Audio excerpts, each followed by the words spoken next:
In this video, I'm going to show you how to meal prep so you can have Hotpot ready at home in just 5 minutes with minimal mess. I'll show you how to prep the ingredients so they maintain a texture as close to fresh as possible, and how to create different variations so you never get tired of eating the same thing over and over again. I went out and bought 15 of the most common Hotpot items to show you how to prepare them for freezing. Starting with items like sliced beef, shrimp, beef balls, tempura, and mini sausages. They can be frozen directly since they came from the store that way and are meant to be cooked from frozen. Dry ingredients like shiitake mushrooms, beancurd sticks, and wood ear can't be frozen directly since they require a lot of time to rehydrate into an edible form. They wouldn't even be ready even when everything else is overcooked into mush. So I soaked them in warm water for 30 minutes. They should be nice and soft before it's frozen. Starchy vegetables like corn and potatoes take the longest to cook. Potato is especially hard to cook through, so I'm cutting into thin slices, but not so thin it'll just fall apart. To do that, I'm using this crazy machine that I brought back from China. This is not an ad, you can't even buy this in the US. Vegetables like spinach, broccoli, and cabbage have an enzyme that causes the vegetable to lose its flavor, color, and nutritional value over time.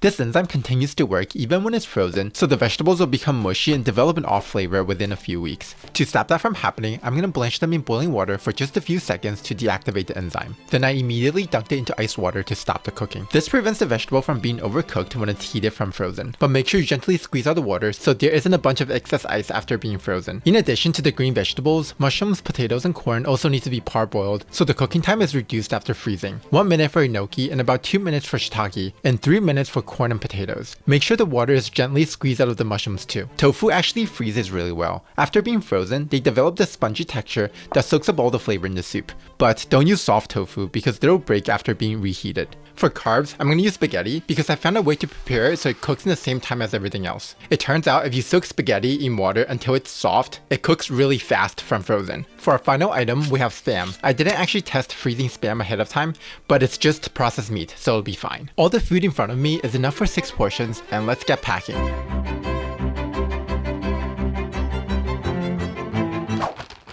To avoid getting tired of the same flavors, I'm going to pack 3 different soup bases for rotation. The first one is an off-the-shelf beef tallow Hotpot soup base. The second is a Thai-inspired tom yum soup base. I made 2 portions with 3 tablespoons of tom yum paste with 400 milliliters of hot water, then stirring until the paste is fully dissolved. Then I made a sha sha soup base inspired by my trip to Shantou, a city in southern China famous for their beef Hotpot. It has a really savory and umami flavor, and after trying it for the first time there, I knew I had to learn how to make it. This recipe that I tried is really good. The ingredients are on the screen.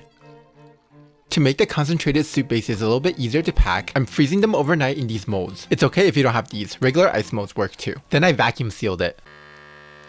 If you don't have a vacuum sealer, you can use a large Ziploc bag, submerge it in water, have a straw on the end, and just squeeze all the air out slowly.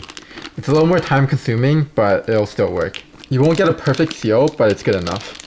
Alright, it's time to give our creation a try.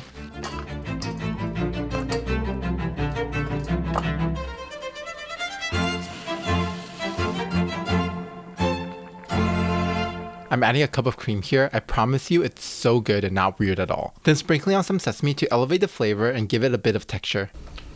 Oh, so flavorful. I think freezing it has really let the flavors marinate into the vegetables. Oh, it's so good. And that hint of creaminess, unbelievably good.